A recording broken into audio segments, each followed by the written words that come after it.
Olá, meu nome é Roberto Vale e esta é minha jornada pelos 22 arcanos do tarô. 13. A morte.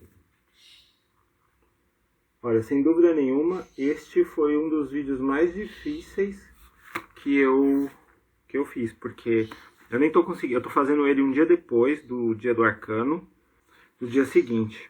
Ontem eu não consegui fazer o vídeo, não porque eu simplesmente não consegui fazer, um monte de coisa foi acontecendo, até que ficou muito tarde e eu fui dormir. Aí eu deixei pra fazer agora de manhã. Aconteceram coisas assim, eu consegui me livrar de algumas... Cortei meu cabelo também, tênis antigo eu joguei fora. Ontem presente um pêndulo para uma pessoa e ensinei ela a fazer toda a ritualística necessária para usar. Uma pessoa muito importante que me ajudou muito no passado, tentou falar comigo de manhã cedo, logo no primeiro horário, através da minha irmã. Foi um dia tranquilo, mas assim, eu optei por fazer algumas coisas assim e deixar outras. Mas foi tudo escolha minha. Eu optei por fazer as coisas. Ele tem essa característica, né? O arcano da morte é uma característica do desapego, né? Independente da causa, independente se você quer ou não. Quando você se transforma, é um arcano de conclusão, mas também pode ser um arcano de redução. Quando a pessoa está numa situação, a coisa está acabando, só que ela está ainda querendo manter. Porque você tem que abrir espaço para as coisas novas na sua vida. Como eu tinha um certo apego com o tênis anterior, porque tinha uma história bem específica, eu fiquei meio assim de jogar fora e tudo, mas acabou que eu joguei fora. Eu vou colocar o tarô de Marcélia aqui, é melhor. Tarô de Marcélia. Se a gente olhar o tarô de Marcélia, a gente percebe que é uma caveira, tem uma foice na mão e ela tá ceifando a pedaços de pessoas, né? Por que ela tá fazendo isso? Ela tá tirando o que presta e o que não presta. Ali, aquele negócio escuro onde ela tá andando, é lodo, é lama, é lixo. Então assim, ela tá cortando o que presta de cada pessoa, resgatando as experiências vividas de forma vivida por cada pessoa. Então a morte é isso, ela colhe o que há de melhor em cada um. E o que não restar vai pro limbo, né? Joga fora. Fica aí como matéria etérica para as próximas gerações resolver. A morte tem muito mais a ver com karma familiar, porque assim, o que você viveu e aproveitou e construiu, isso volta para a essência, lá para Deus, como experiência. Mas o que você viveu como coisa inútil, como experiência ridícula, sabe? Todos os funks que você ouviu, vai ficar jogado lá no etérico. E aí eu acho que é basicamente esse o simbolismo do arcano de Marcélia. Agora, se a gente pegar o Eight, pelo padre rezando lá pra morte, tá vendo? Também tem a criança. Percebe que os únicos dois que têm contato com a morte é a criança e o padre, né? É o religioso, né? É quem consegue entender realmente depois de ter passado por processo de iniciação, e a criança, que é pura ainda, que consegue entender o que é a morte, porque a mulher tá com a cara virada, o rei tá morto, porque o rei tá morto, né? A coisa. Umas coisas que eu notei nesse arcano, que eu não tinha notado até então. Percebe que ao fundo tem duas torres e um sol, ou seja, eu não sei se é o sol se pondo ou o sol nascendo. Eu acho que é uma questão de ponto de vista.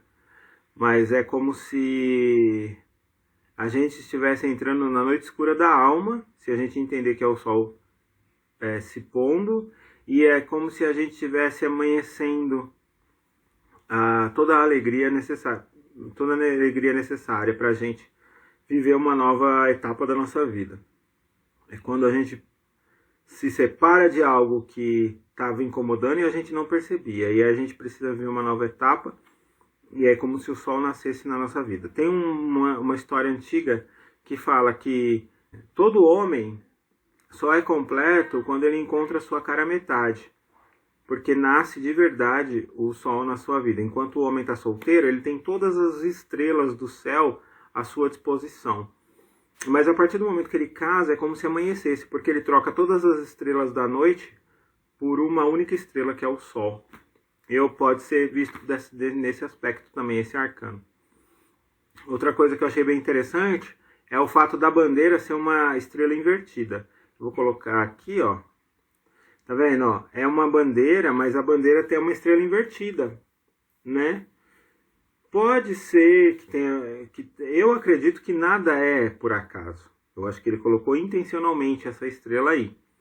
Mas também pode ser uma forma dele mostrar que é a pessoa, quando a pessoa realmente se enxerga, né? A gente tem figuras como o Baphomet, que é a estrela invertida. A gente tem várias figuras que mostram que quando a pessoa está se iniciando nos mistérios, a pessoa começa a se enxergar verdadeiramente.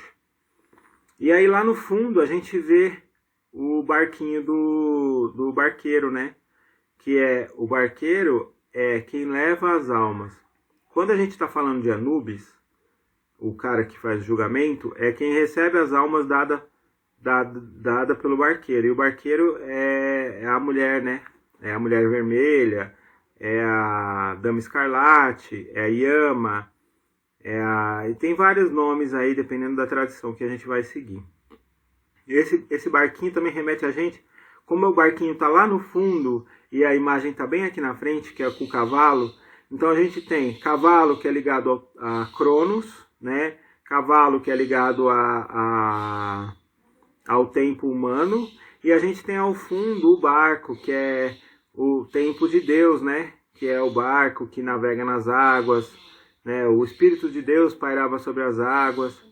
Então a gente tem esse barco aí, trazendo pra gente a noção de Kairos, né? Então a gente tem Cronos e Kairos na mesma carta.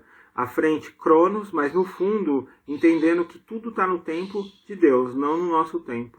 Cronos e Kairos. O Cavaleiro Negro, e vindo da esquerda para a direita, né? Não, da direita para a esquerda. É um Cavaleiro Negro. E o fato dele vir da direita para a esquerda, né? Porque a carta a gente vê ela invertida. Sempre a direita da carta, né? Como se a gente tivesse... Então, o fato dele vir da direita para a esquerda, ele está impondo para a gente um sentido de recomeço, de reinício, de boas novas, né? O que acabou, acabou porque tinha que acabar. Entende? É o arcano que vai falar assim, ó. O que acabou, acabou porque tinha que acabar. Quando a gente vai fazer uma leitura de tarô e sai esse arcano em qualquer posição relacionada, normalmente a pessoa, se sai na posição da casa é porque a pessoa vai sair daquela casa, ou a casa vai ser renovada, vai passar por uma reforma muito grande, a coisa vai ficar diferente. Se sai na posição do trabalho, ou a pessoa vai sair do emprego, ou a pessoa vai mudar de posição dentro da empresa. É uma carta de mudança, é uma carta por si só, uma carta de mudança. É óbvio que se sair ela com uma outra carta relacionada ao que tipo de mudança que vai ser, a gente consegue dizer se vai ser uma mudança mais trágica ou uma mudança mais tranquila. Mas a princípio, só ela por si, em per si, é uma carta que vai falar de mudança e só mudança, não é uma coisa ruim. Mudar é bom, entenda isso. Essa carta é tida como pelos grandes ocultistas como a grande mãe dos arcanos.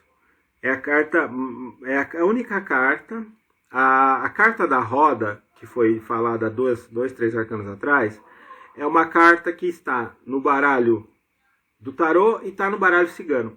A carta da morte, além de ela estar no baralho cigano e no tarô, ela está em todos os outros baralhos. Cada uma representa de uma forma diferente.